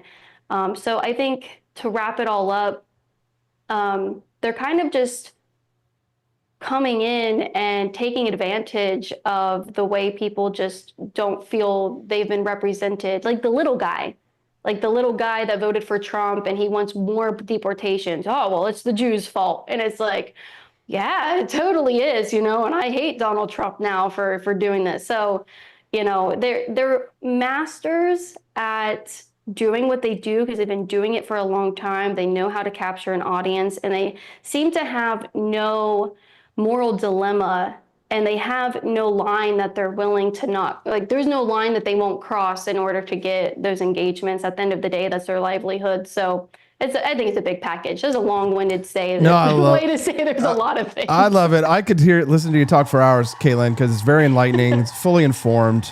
It's so rare to have a guest that's so well spoken on these things and just deeply knowledgeable. Yeah, no, I appreciate it. And you've got a lot of wisdom there. So now I guess it's sort of a trick question for me to ask, but it is April 15th, so I feel like it is my right as a liberty lover to ask. But today being April 15th, tax day, what is taxation, Caitlin? It's theft. You damn right it's theft. You damn right it is. Liberty Hangout has been selling taxation as theft hats for many years now, as you know. And so, I don't think my husband would have even talked to me if I didn't know the answer to that question many years ago. There we go. Caitlin, You rock. Is there anything that we missed or anything that you want to share or plug for our audience before we let you go? No, if people just want to watch my long form content, you go to YouTube and it's just Liberty Hangout on YouTube. That's where you can get 30 minutes each video of me debating liberals on the street. So It's fun. It's funny. I follow it.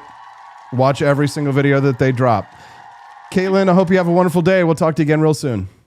thank you, Austin. It's nice to talk to you. You too. Bye-bye. Tell Justin I said hi. Will do.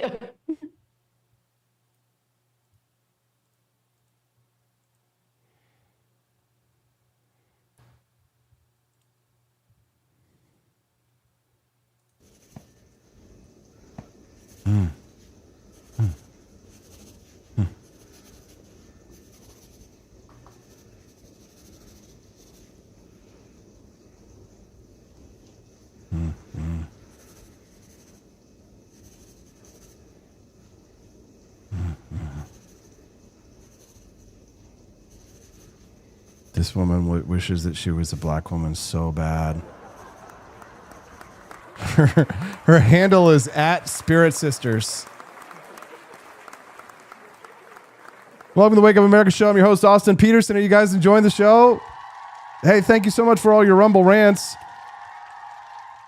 We all thought that, there was no sound on that clip. It was just her with her mouth shut, being quiet, listening to black women speaking and writing in her notepad. So if you weren't watching the show, that would have been very confusing for you. The judge will be here in a little bit less than 10 minutes, guys.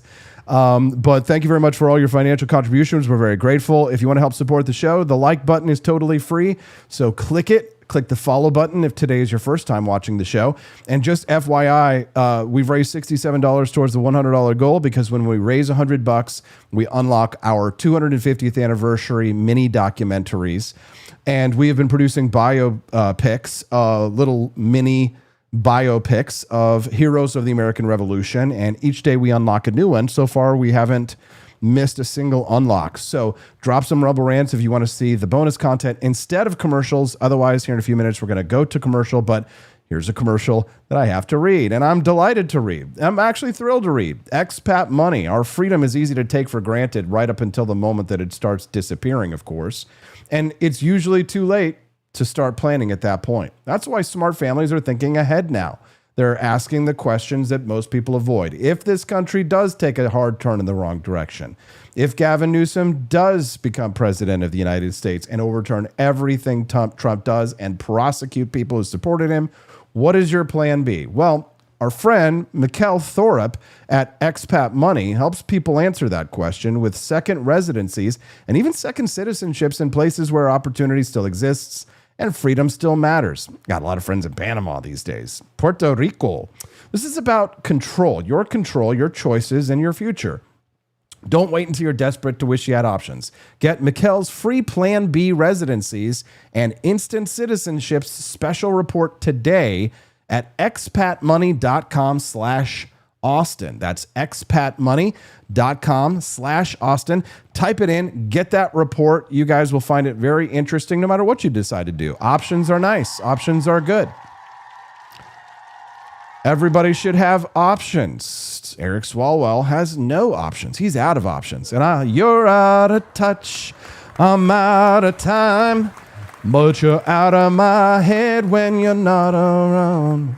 Oh, commercial break, guys. We're going to be right back. When we do, we're going to speak to Judge Andrew Napolitano about your right to not to have the national security state spying on every text message that you send. We'll talk about that when we get back. It's the Wake Up America show on the 4 Liberty Network.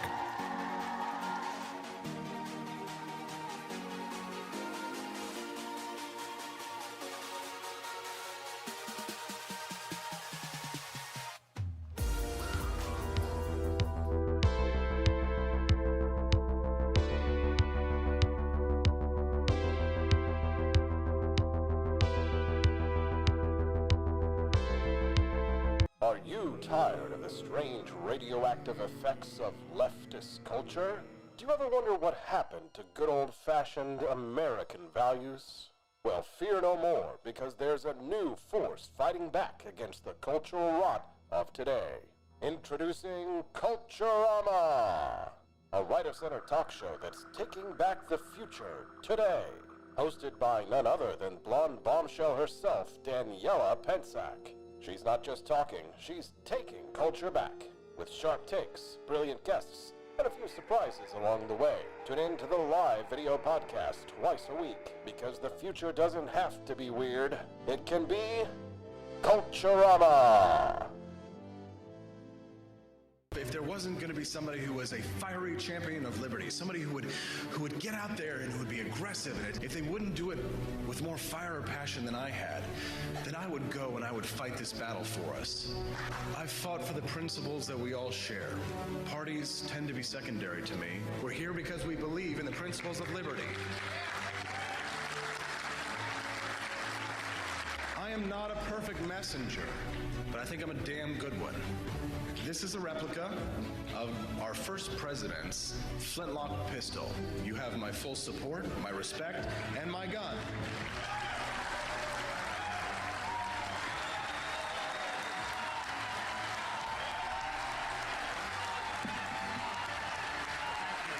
I think that the heart of my philosophy is much more libertarianism than well, that's the fashionable word these days, I guess. A conservative is no longer just that. He's a libertarian, and always has been.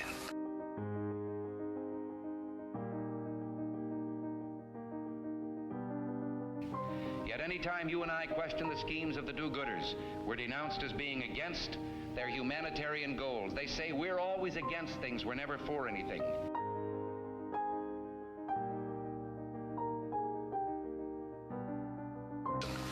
What is fascism? Fascism is private ownership, private enterprise, but total government control and regulation.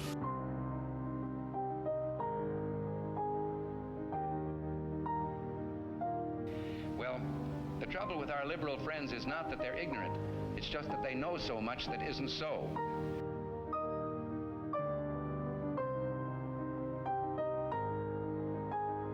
If we lose freedom here, there's no place to escape to. This is the last stand on earth.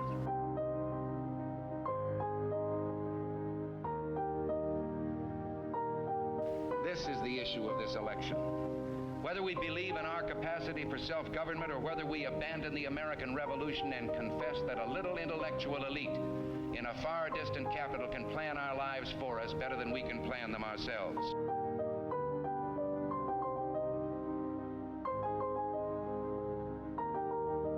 The conservative, so-called, is the one that says less government, get off my back, get out of my pocket, and let me have more control of my own destiny.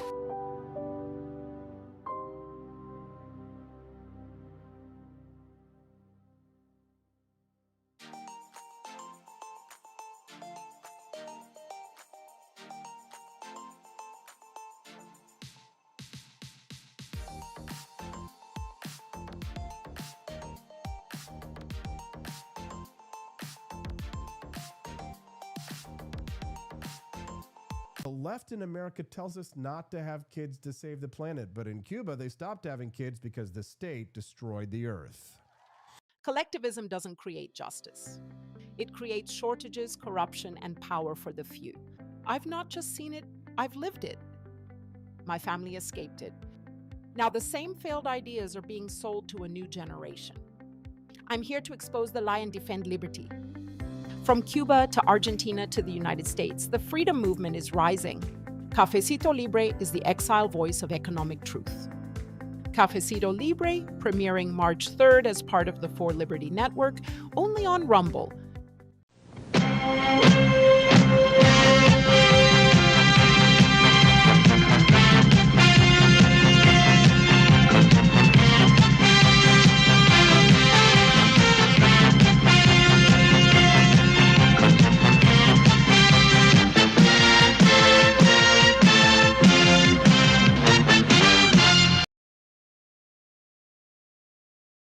In a city where businesses never sleep, the technology still crashes. When technology turns criminal, they send up the signal. He's not a myth, and he's definitely not your nephew who knows computers. Thanks for sticking around. I'm Austin Peterson. You're watching and listening to the Wake Up America show, and that's on the For Liberty Network. Glad you enjoyed our next guest. I love seeing all the positive responses over there in the chat. If you really enjoy the show, don't forget to click the like and the follow button. This show is 5 days a week, Monday through Friday, 7 to 9 a.m. Central Time. But we're not the only show in town. So make sure you check out all of the offerings at forlibertynetwork.com. Join the community, fight for liberty, and stand up for your rights as a free American.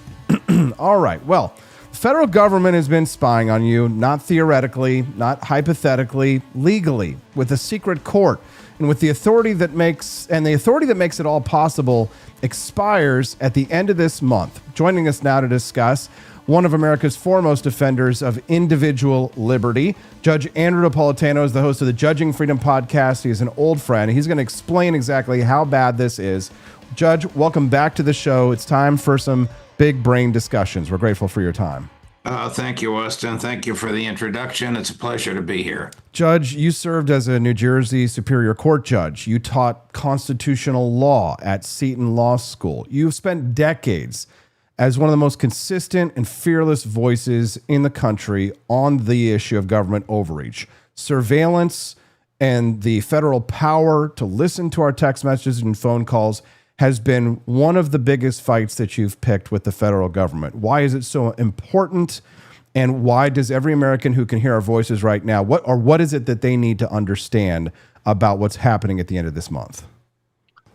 Well, Americans need to understand that their representatives in Congress and both houses of Congress are being asked yet again, as they've done in the past, to violate their oaths to uphold the Constitution. The Constitution says that a surveillance is a search, and search requires search warrants, and search warrants can only be issued by judges based on probable cause of crime, specifically describing the place to be searched. Instead, Congress is being asked to extend a hideous section of the FISA law. FISA is Foreign Intelligence Surveillance Act, 1978 law, which the section of it called Section 702, if extended, would permit warrantless surveillance on Americans by the federal government. This would make legal, as it is now legal. It's profoundly unconstitutional. It's utterly immoral, but it is legal. But the authority expires at the end of this month, and Congress is being asked to reinstitute it. At the risk of getting a little bit into the weeds, the FISA law, the 1978 Jimmy Carter era law, was a reaction to the excesses of Watergate, where President Nixon and his people used the FBI and the CIA to spy on people. FISA created the Foreign Intelligence Surveillance Court, a secret court to which the government theoretically must go in order to get a warrant to spy on Americans. The standard for a warrant under the Constitution is probable cause of crime. The standard for a warrant under the FISA Act is probable cause of communicating with a foreign person. Those are radically different standards. So if you call or email a hotel in Rome, Italy to book a room, you have communicated with a foreign person.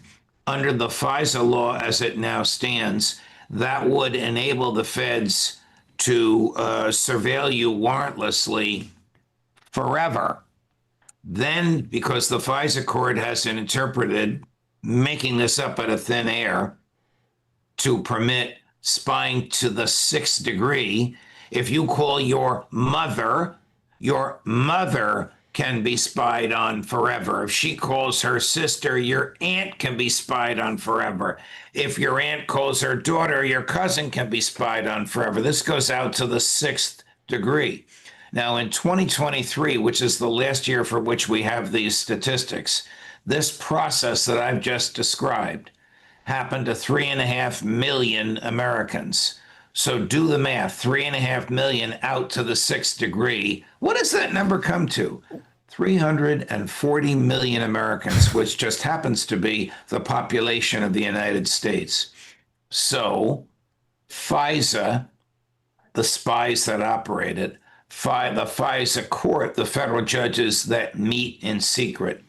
Congress that has authorized this have all conspired to violate the Fourth Amendment and permit spying on everyone all the time.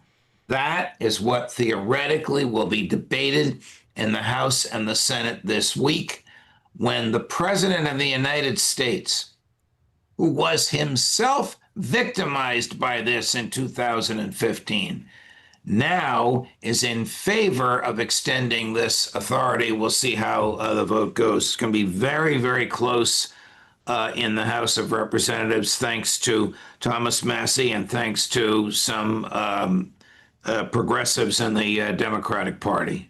Judge, there's a pop culture statement that used to go around that confirms mathematically what you're saying. They called it 6 degrees of Kevin Bacon. And the joke was that every American is at least 6 people away from knowing the actor Kevin Bacon, because once you start compounding the math, the numbers, out of, say, like you said, 330 million people, you're only 6 degrees away from knowing Kevin Bacon. The government has applied this logic to their authoritarian policies of demanding access to our records and private conversations without having to be impeded by the Fourth Amendment. Now, going back to our Constitution, our framers, you went back to the 60s and 70s. I don't think that's too in the weeds. This is the 250th anniversary of the United States. Let's talk about James Madison.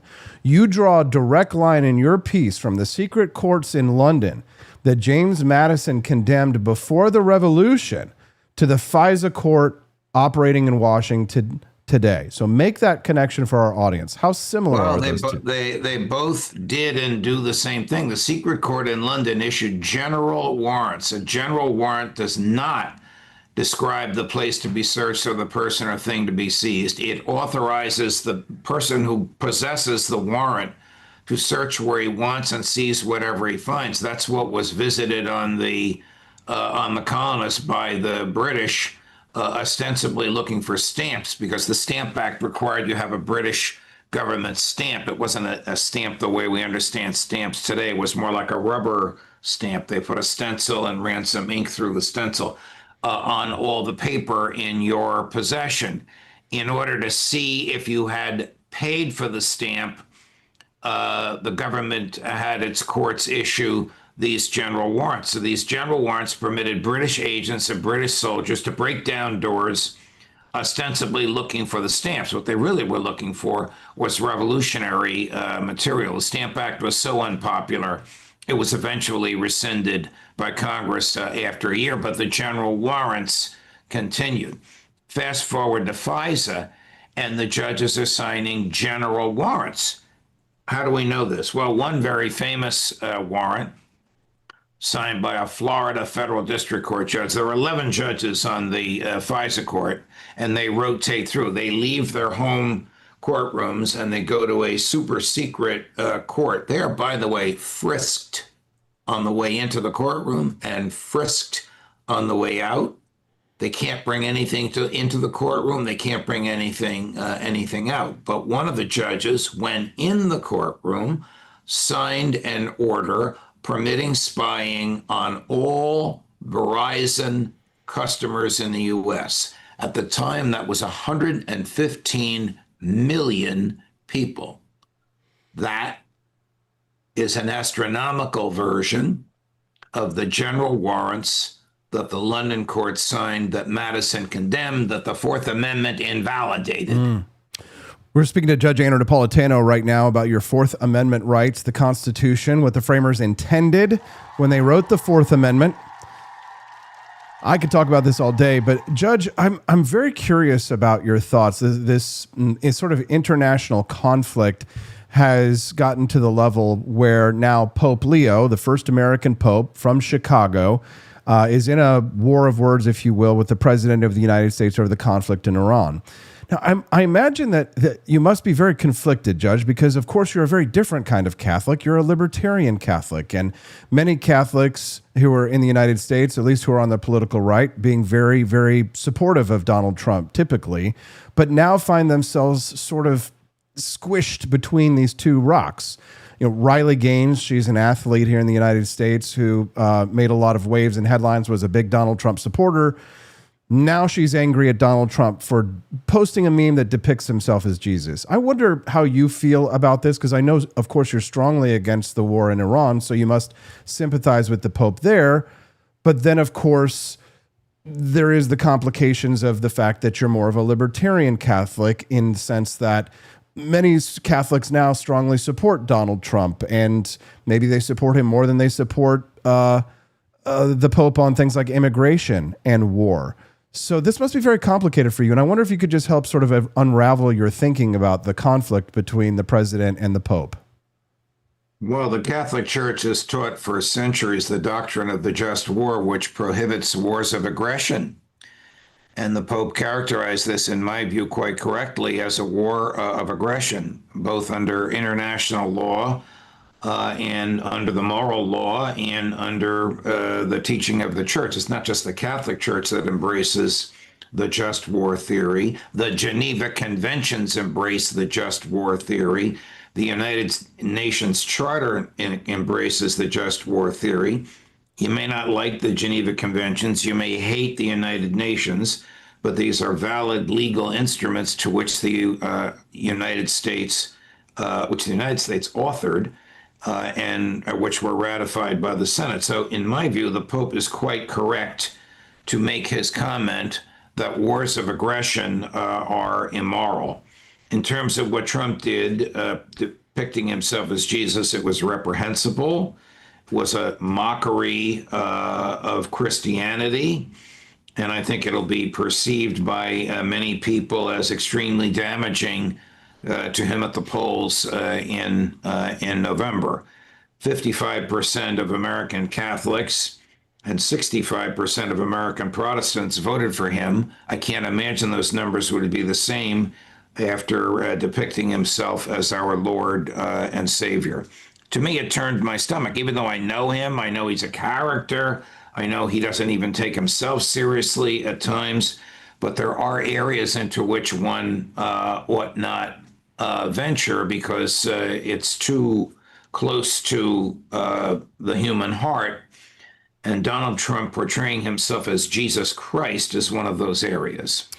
Judge, I'm a libertarian. I'm a secular humanist. I look at these things, from outside the tent. So to some extent, the conflict between, or the tension between Zionist Protestant Christians and, Catholic libertarians may, is a little bit of a not my circus, not my monkeys thing, although I do understand the worldviews of both of those religions. However, what you've just said, Judge, confirms the difference between Zionist Protestant Christianity and libertarian Catholicism, like you represent, and violent radical Islam, which very much dominates the sphere in terms of thinking of Muslims, who would cut off my head if I, as a free American with free speech, if I were to draw a picture of the Prophet Muhammad. There would be a fatwa. They'd go after me like Salman Rushdie. So, I mean, there is a strong moral difference between Christianity, whether it's Protestant or Catholic, and Islam in terms of how they react to what is profane. And the Christianity is far more libertarian. And my question to you is, Judge, is this because the West underwent the Enlightenment? Is this because of the work of men like Thomas Paine and others who divorced in large part Christianity from its more violent tendencies, and therefore I can no longer be beheaded? The Inquisitions will never happen again. Is that because the West has been enlightened? And if so, what do we do about the Muslim world that is so unenlightened on the questions of blasphemy? I don't know how to answer the second question. The first question, the short answer is yes. I mean, Madison and Jefferson, the author of the Constitution and the author of the Declaration, were profoundly influenced by John Locke, who was clearly influenced by the Enlightenment. Look, if you ask lawyers or judges what is the first freedom protected under the First Amendment, they will all say freedom of speech, and they're all wrong. It's freedom of religion. because this was profound to the framers that there be a wall of separation. Jefferson's phrase, it's not in the Constitution. But the Constitution stands for this wall of separation between church and state, so that the powers of the government can never be transferred to a religious group to be used for a narrow sectarian purpose and force people at the pain of death or torture into believing the tenets of that religious group. In terms of Muslims who would, or adherents of Islam, I'm trying to use my words carefully here, who would threaten somebody who would mock Muhammad, there's very little you can do about that other than in carrying out your Second Amendment rights to protect yourself and expecting the police to protect you. I have many, many, many Islam friends. They are as peace-loving as you and I, but there are fanatics in that group, just like there are fanatics amongst Zionists and fanatics amongst Christians. I mean, Mike Huckabee is a fanatic who believes that Israel is entitled to the entire Middle East. Benjamin Netanyahu is a fanatic who believes that he can slaughter innocents in order to expand the borders of Israel. So the people who blinded Salman Rushdie are fanatics if they think they can harm somebody because of his speech. This is what happens when religious doctrine is carried to extremes rather than recognizing the concept of religious liberty, that all people are free to embrace whatever religion they want. Religion is defined as your relationship to a supreme being. People are free to accept or reject a supreme being, and people who accept the supreme being are free to choose the manner in which they accept him. And the government can't do anything about it, and your neighbors can't do anything about it. That is at least the theory of the religion clauses in the First Amendment. I think, it is a fact that all are equal under the law, but that does not mean that we as citizens should be required to look at the religions as if, they are all flat. I definitely don't, and I definitely believe that there are far more radicals within Islam than there are within Catholicism. You could look at the Irish Troubles and say, okay, well, there was an aspect to that. You'd have to go all the way hundreds of years back for the Christian Protestant wars. But there is something sublimely libertarian about the religions of the United States. And I think it has a lot to do with John Locke, and I think it has a lot to do with the Enlightenment. So I can't help but wonder, I come from the evangelical tradition of Christianity, which I was raised, and I'm not sure to what extent Catholicism is evangelical. But if, maybe the answer to my second question is, Judge, and I wonder if you agree, is, wouldn't it be far better if those who believe in Islam and wish to cut off our heads for drawing a picture of Muhammad, wouldn't it be far better if they were converted to Christianity, especially those here in the United States?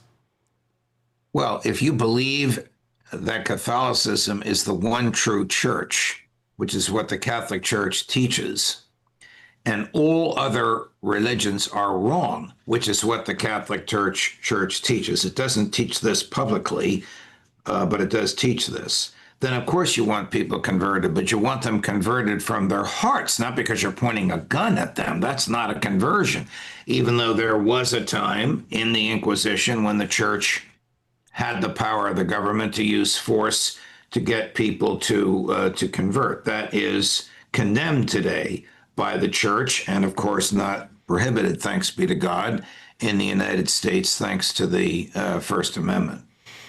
There was, it's interesting, the Mike Huckabees. And I don't mean to pick on Mike, since you and I know him, we worked with him, but he is a fanatic of the highest sort for the statements that he made to Tucker Carlson.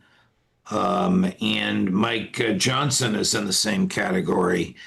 The guy who defeated you in the Republican primary for the U.S. Senate is in that category. Unfortunately, there are a lot of Republicans in that category who think that God the Father gave the Middle East to Benjamin Netanyahu, which is effectively what ought to be said, and they embrace the Old Testament as their authority for it. This is a sickness. Interesting, Judge. These theological discussions have been weighing heavily on my mind lately. Many people that I have known for years who were secular have turned to the Catholic Church. There's been a wave of conversions of young people who have been attracted to Catholicism. But many of them, Judge, and I'd wager most of them, are not attracted to Catholicism for the elements of the Catholic Church which you embody, St. Thomas Aquinas, just war theory. They're much more the sort of traditional Catholics who are king and country type Catholics. People who, believe that Hans Hermann Hoppe was correct, perhaps, but it was because democracy is a god that failed and we need the king to be brought over here. They place the Pope over Trump, not because they agree with war, but because their allegiance is to the Vatican over the United States itself.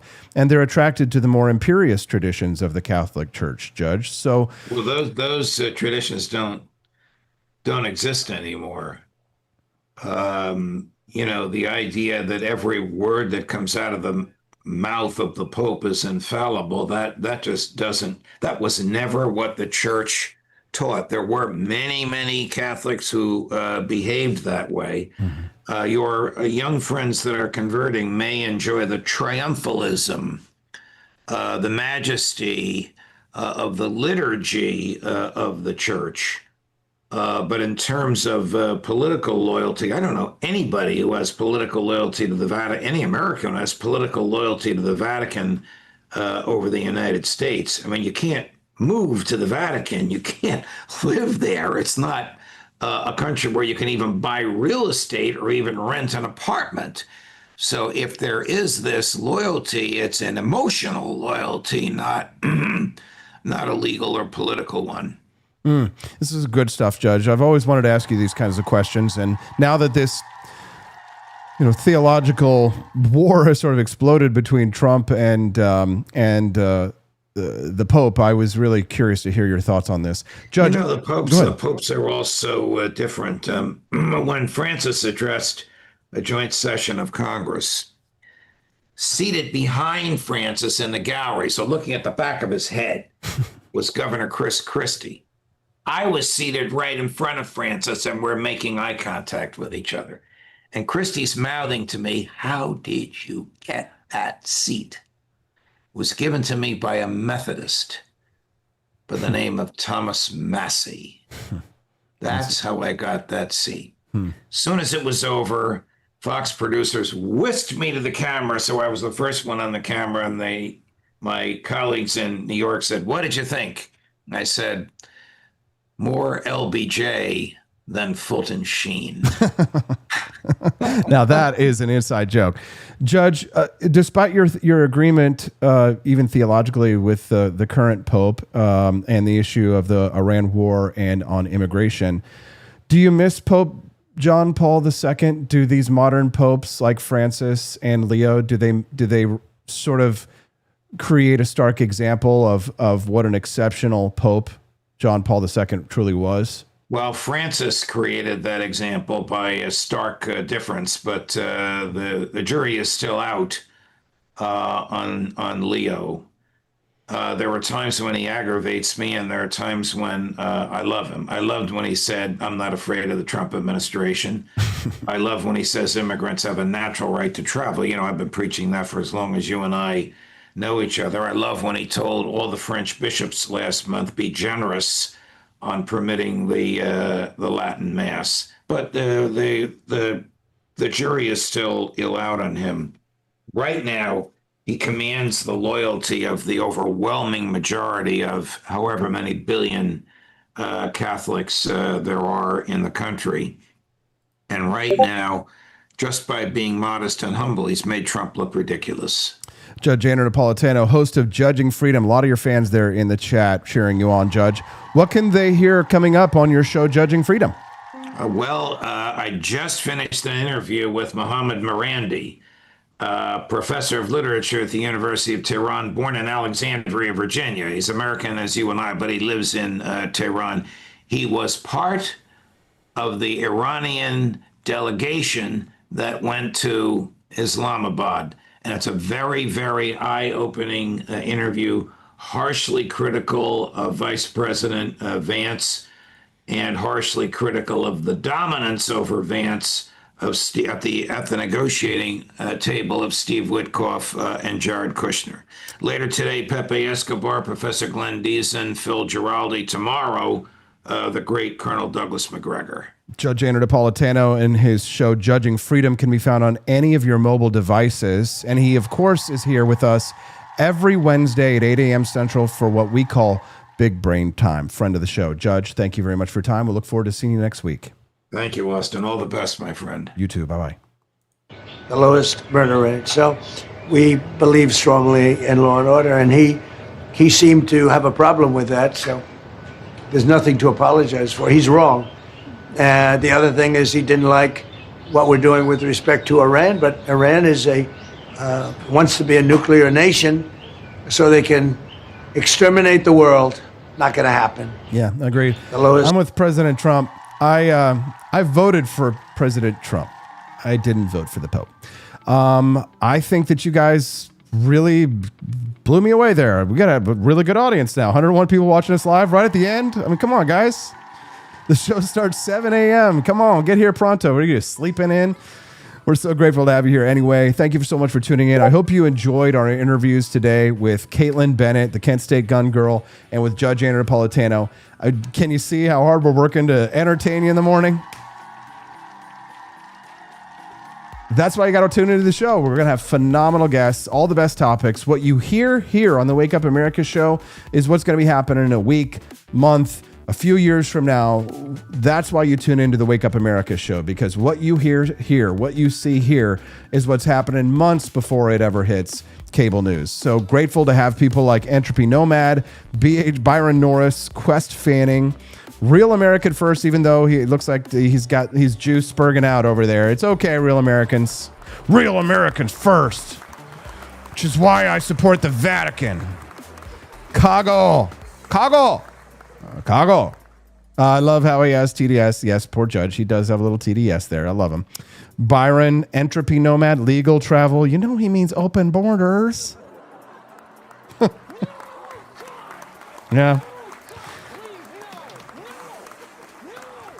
What does Barney Styles think about things? Well, you can always find out what Barney Styles thinks about things because he stars in a show on the For Liberty Network on Friday nights. It's called Freedom Arcade. Have you heard of it?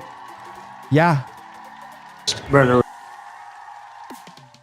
Become a part of the community over at forlibertynetwork.com. That's the Discord. It's where we all are hanging out after the show whenever we're not live. I heard Cafecito Libre went phenomenal yesterday. Congratulations, Mylene. When you exit through the Grift Shop, guys. Which way is the Grift Shop? It's over there. Head over there. forlibertyshop.com. That's the number, forlibertyshop.com. Guys, the 250th anniversary collection is hot, spicy. 250 years of liberty. Our collection is unlike anything else that you will find in the entire United States because the 250th year anniversary collection designed by us. When you go to forlibertyshop.com, you can see Peterson's Patriots Boston anniversary tour coming up. Quest is going to be there with us. Check out all the latest product drops. Thank you to everybody who supports us financially and otherwise. We'll see you guys right back again here tomorrow on the Wake Up America show and the For Liberty Network. In a city where businesses never sleep, the technology still crashes. When technology turns criminal, they send up the signal. He's not a myth, and he's definitely not your nephew who knows computers.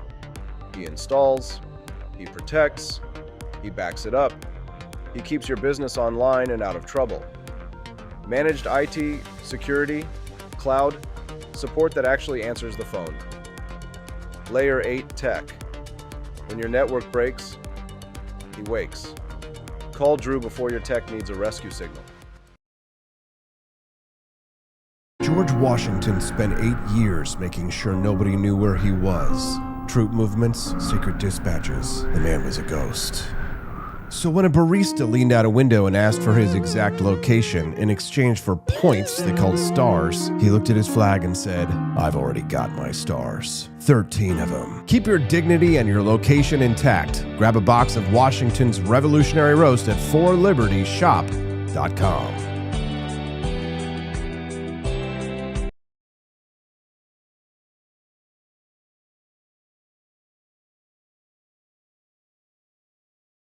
Imagine bringing George Washington back to life. Just to explain that in 2025, men can get pregnant, waving an American flag might offend someone, and our government is $34 trillion in debt. But that's not all, George. We have drag queen story hour for toddlers, pronouns are mandatory, and Harvard can't define woman. Oh. And we send billions to Ukraine but can't fix potholes in Ohio. You know, just normal modern empire stuff. I'm sure he'd be totally cool with it. Right after he finishes reloading. He didn't cross the Delaware for this nonsense, but you can carry on the fight with gear that would have made King George cry. Shop bold, shop free, shop forlibertyshop.com. Here. This summer isn't about sunscreen and safe spaces. It's about liberty, laughs, and looking like a red, white, and righteous badass. Welcome to the Summer of Freedom collection. Beach towels bold enough to trigger a liberal arts professor. Tank tops louder than a 4th of July fireworks finale. And mugs that scream, "Don't tread on my caffeine." Whether you're storming the sandbar or just grilling like George Washington with a Bluetooth speaker, this is the gear that lets everyone know. You're not here to play woke. You're here to play cornhole with conviction. So crack open a cold one, fire up the freedom, and rock the merch that makes communists cry. The Summer of Freedom is here. And it's absolutely unapologetic.